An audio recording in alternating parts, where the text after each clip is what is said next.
Okay, as you all know, I'm a big fan of Mortal Kombat, and I love the original '95 movie. Not so much Annihilation. Annihilation's fine, but like it's definitely got its issues. The acting is really bad, but I still enjoy the movie, but it's not as good as the first one. So when Mortal Kombat 2021 came out, I think that's when that came out in 2021. I hope. Let me see if I'm right. Yeah, okay. I was just making sure it wasn't 2020. I wasn't sure if it was 2020 or 2021. It was 2021. But when that got announced and came out, I was cautiously optimistic about it. And when I watched it, I really didn't like it, honestly. And that's why I'm not excited about this Mortal Kombat 2 that's coming out later this year in October. That's I honestly, as a Mortal Kombat fan, don't really care about this movie coming out. And to be fair, I did give this movie another chance because I do own it. I did buy it as a Mortal Kombat fan. I felt the urge to buy this movie. I've had this for a few years. It's the Best Buy exclusive steelbook, and Best Buy doesn't even do exclusive steelbooks anymore, or sell physical media in store. I don't think. But yeah, so I did give this another chance this morning, and I still don't really like it. And it's not just Cole Young. I know that's a lot of people's issues with the movie is Cole Young. That's one of my issues, but my main issue with the movie and issues with the movie is just that it doesn't lore build enough. It doesn't fill you in on characters' backstories and like why they are where they are and stuff like that. It doesn't really do that in the '95 one, but at least it does a better job of like setting up the tournament, setting up what Mortal Kombat is, all that stuff. But this, it just seems like it goes through stuff fast, and then like for some reason it's like focusing on Hanzo Hasashi for some reason when like Liu Kang and Kung Lao probably should have been the main focus of the movie since they're like the like I don't want to say they're like the titular characters of Mortal Kombat when you think of Mortal Kombat because that's like Sub-Zero and Scorpion. I get why they did it, but like the champion of Mortal Kombat in the original Mortal Kombat is Liu Kang and Kung Lao, the great Kung Lao, the descendant of the current Kung Lao, basically, or whatever. In the timeline of the movie, I guess because he says he's descendant of the great Kung Lao, so whatever. My point is that it doesn't properly like lore build stuff, and it just like kind of introduces things, and this weird thing is this is I don't mean to laugh, but this is the thing that's stupid about it. Really got on my nerves. The whole Arcana thing, and I'm like, what is this? Because I didn't remember that about the movie. The whole like birthmark, like you're chosen by the mark of the like dragon thing on your body, and that's how you're chosen to be a Mortal Kombat tournament participant. And I'm like, what is this? And then like apparently, if you have that, you get a special ability. Like Kano works with Sonya, Cole, Liu Kang, Kung Lao, and gets his Arcana. He has his because he killed some dude or something. I forget what they said. He killed some guy that had it, and then when you kill a person that has it, you get their Arcana, which is kind of stupid, but like whatever. It is what it is. So Kano's Arcana came out because Kung Lao kept insulting him, and then he got his eye laser ability, which is stupid. So that's how you get your special move ability, basically, like your fireball, your energy ring, your whatever character you are. That's why you have that ability. Is because of your Arcana, and I guess it's somewhat tied to your personality or something. I don't I don't fucking know. Like that's the thing that's annoying, that's stupid and annoying about it. Cause it's like, oh, you have this birthmark, but if you die, you lose it, and the person that kills you, if you die by getting killed by somebody, you get the person you killed their Arcana birthmark thingy. It's like, what? Why? What if you die naturally? What happens to it then? What if Kano just died? What if he had a heart attack? What would happen then? Would it just magically appear on somebody else? Like, what the hell would happen then? I know I'm reading too much into the movie, but it just that's why I'm not pumped about it, because like, what can they do with it? Sure, they led into like Cole going to Hollywood to find Johnny Cage, but like, what the hell's the rest of the movie gonna be? Because a good chunk of the movie is Cole trying to figure out how to unlock his Arcana. That's like 45 minutes of the movie or something. It's a lot. It's a lot of the movie. Like, I get he has family, and that's what unlocks his Arcana, is when his family's in danger from Goro. He unlocks like this stupid like family armor thing with like these tonfa blades or something. It's the dumbest looking thing ever, and I just don't like the character of Cole. Like, the whole that he doesn't know how to really fight that well, but then all of a sudden he gets this armor and he's like able to beat someone's ass and just like destroy Goro in like 10 seconds. That's so dumb. Like, at least in the original movie, Goro was like this opposing force, like this big brooding force, and Johnny Cage had to outsmart him in that movie to get revenge for killing Art. But in this, it's just like, oh, you're going after my wife and kid, so now I have this badass armor because of the love for my family. Like, I get that. I like that aspect, that is what drives him to like get his Arcana, but just the whole thing of the Arcana is stupid. Like, that's not even a thing in the lore of the games. Like, they just made that up for the movie. I get your odds take liberties and stuff, but like, why go that way with it? It was, I don't know. It's just, I was very disappointed by this movie when I first watched it, and I had never watched it since I watched it on HBO Max. The first time when it first went to streaming, that's when I watched it, and I was like, yeah, I'm not gonna watch this movie ever again. But when I found out at Best Buy for like $20, it was on sale for like $20 or something like that. I picked it up because I'm like, what the hell? I might as well own it. I own the other two, so that's what I did. And I didn't. I opened it. I checked out the bonus features on the Blu-ray. That was all I did, and that was it.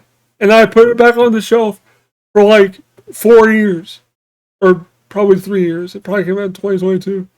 So probably 3 years. And I never touched it since this morning. And I watched it at like 1 a.m. or like 1:30 or something like that. Because I was playing MK1. I'm like, you know what? I'm going to give Mortal Kombat another chance.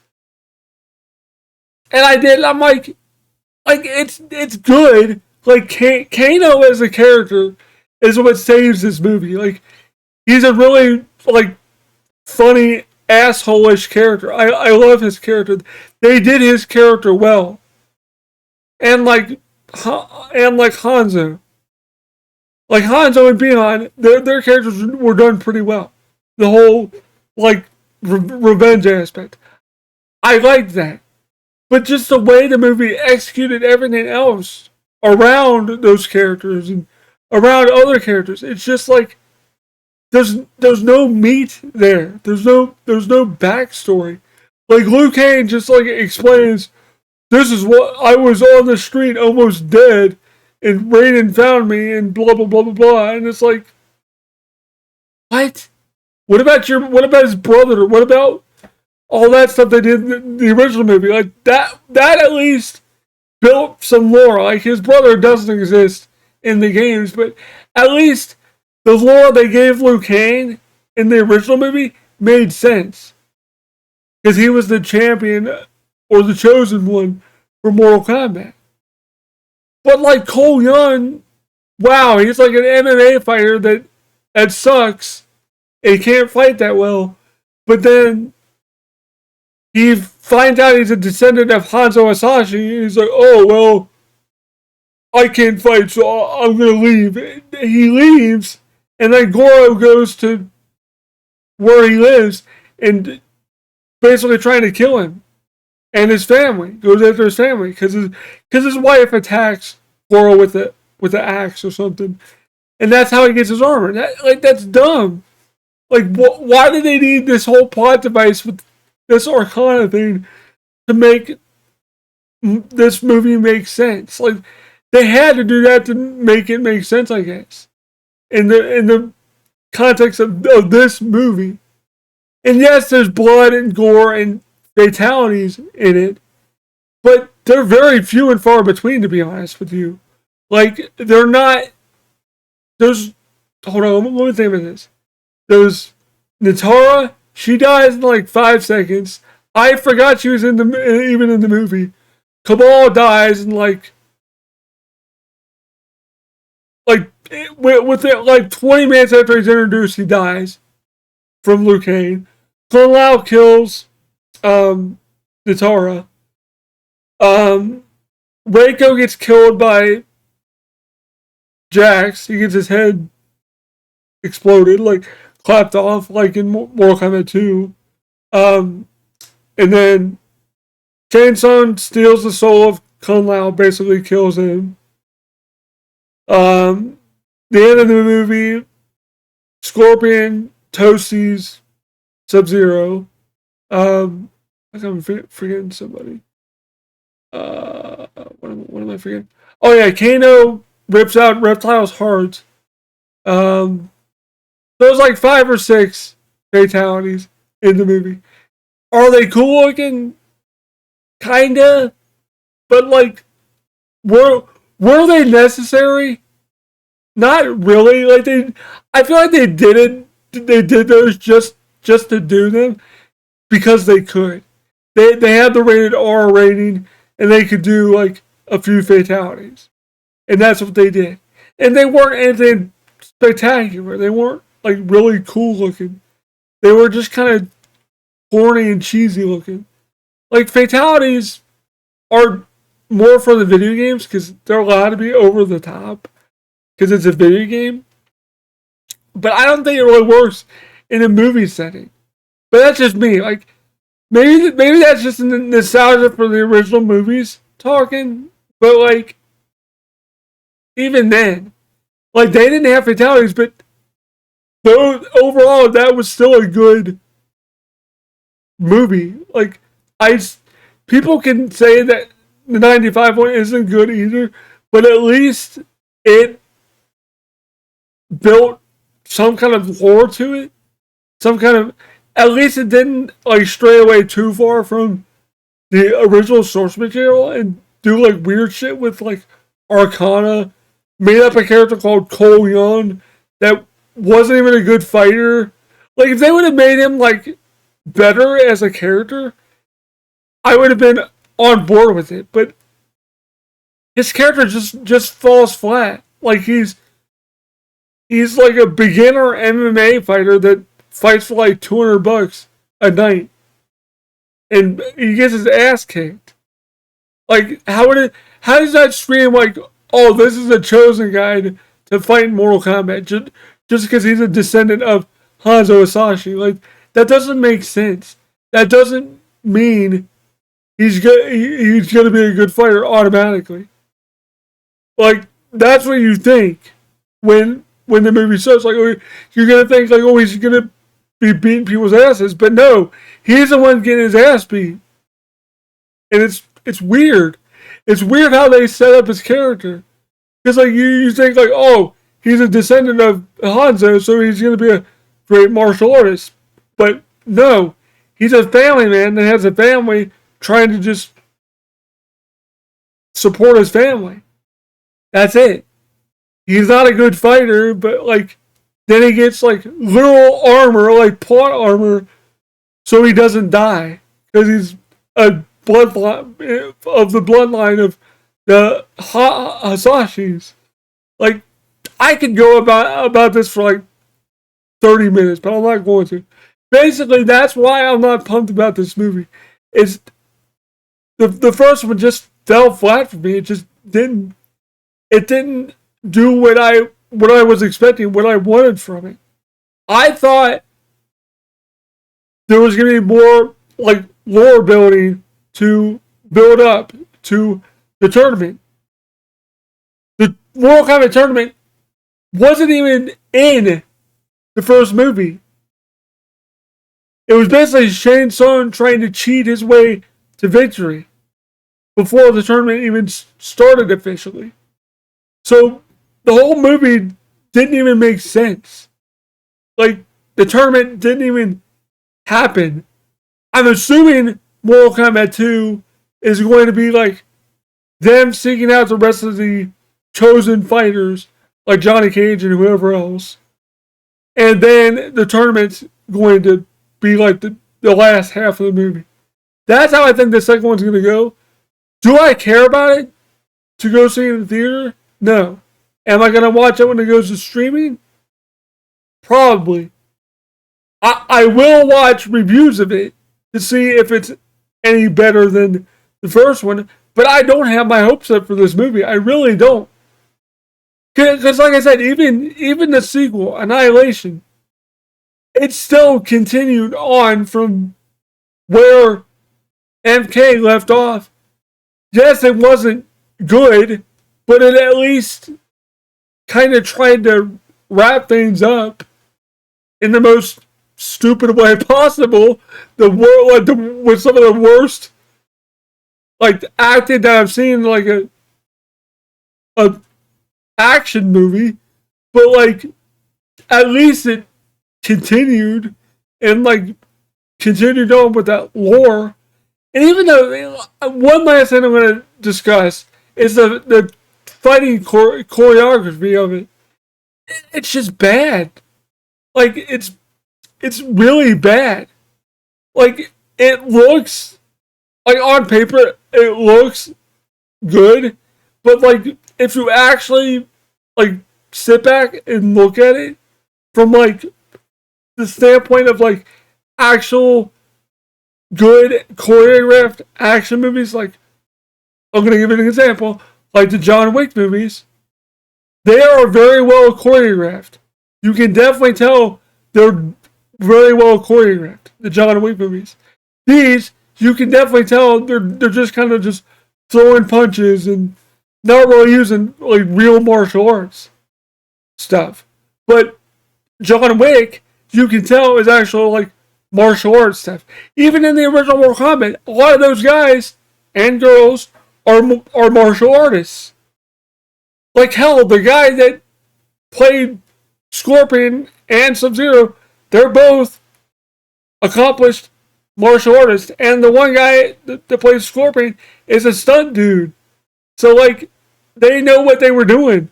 It looks legitimate because it is.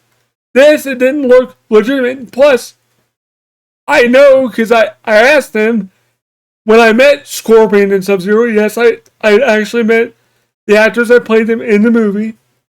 And they were like, oh, it was super fun. We had to like be careful with the stunts we did with the martial arts we did. And I was like, yeah, it looks so good. He's like, they're like, yeah, because it was real martial arts. I was like, yeah, it was really good. And that's why I love that movie. And they were really nice guys too, by the way. I met those two, and then I met Johnny Cage. I'll put those at the end of the video so you guys can see them. Just so you guys know I'm not saying it to flex. I'm just saying, like, I've had the privilege of getting to meet those people. I never would have thought that would ever happen in a million years. Let me go grab the movie real quick. I forgot to grab it. Okay, so here's my copy of Mortal Kombat 95 on Blu-ray. As you guys can see, there we go. So it's super stupid. Like, I can't believe I got the opportunity to meet those guys, but it was super cool, man. Like, you gotta understand, like, that was a big deal for me because Mortal Kombat was a big part of my childhood. Even the movie, like, I loved this movie as a kid. That it was so cool to be able to interact with them and talk with them about watching Mortal Kombat when I was really young. And even I remember it because even the guy that played Sub-Zero was like, "You watch it when you were how old?" And he's a French guy, so he has like a French accent. I was like 6 or 7. He's like, "It didn't scare you?" I was like, "No." And I was like, "No, dude. I played Mortal Kombat when I was like 6." So like, I loved Mortal Kombat. I loved this movie. Goro kind of freaked me out when I was a kid, but other than that, like, I still love the movie. But like, that's a big part of my childhood, and I even told him I was like, dude, you guys are the reason I came to this convention. The guy that played Scorpion didn't believe my wife and I when I said we drove 4 hours down to Tennessee just to meet them. And he's like, "No, you didn't." I'm like, "Yeah, actually, yeah, we did." He's like, "You're being for real?" I'm like, "Yes, I'm being deadly serious. We drove 4 hours just today because we did 4 hours there and 4 hours back home. We did it for just one day. We didn't do like a full day, like a full weekend because those it was them three, and then Liu Kang from MK1, the video game, um, and then some anime voice actors that we met, and that was it. So we were like, well, we can get them done in one day probably, and we did. We had a lot of time to spare. We got done at like 1 o'clock or noon or something like that. We got done super early. So but yeah, it was super fucking cool, man. Like that was the craziest thing. And then when I got to meet Ed Boon, that was even crazy. When I got to meet him. But yeah, I just wanted to talk about this today because one, there's nothing really else to talk about that I care about. I'm gonna let you guys go here and just say thanks for watching. Hope you guys enjoyed the video. If you did, leave a like, comment down below, subscribe, all the good stuff. Hope you guys enjoyed this video with me ranting about Mortal Kombat 2021. If you guys did, let me know what you guys thought about the movie. If you guys watched it, do you agree with me? Do you not agree with me? Let me know in the comments. I'll see you guys later. This has been Rolling with Kevin, and I am rolling out. Peace.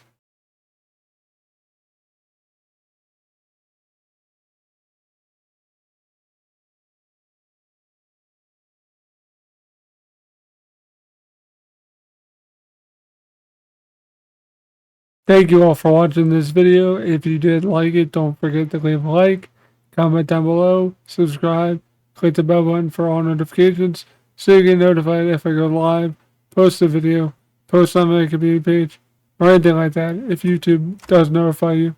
Sometimes it doesn't always do it, but hopefully it does for you guys. Anyway, thank you guys so much for supporting my Patreon.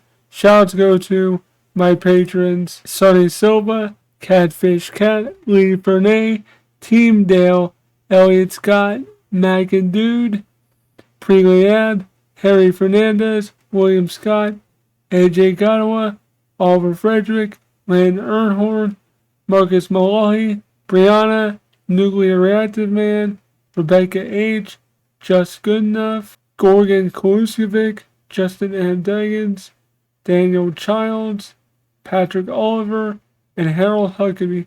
Thank you all so much. I really do appreciate it. If you do want to support the channel, it's only $1 a month. That's all I ask. It really does help with the channel a lot to keep this going. Thank you guys so much. I really do appreciate it. I hope you guys enjoyed this video. And this has been Rolling with Kevin, and I am rolling out.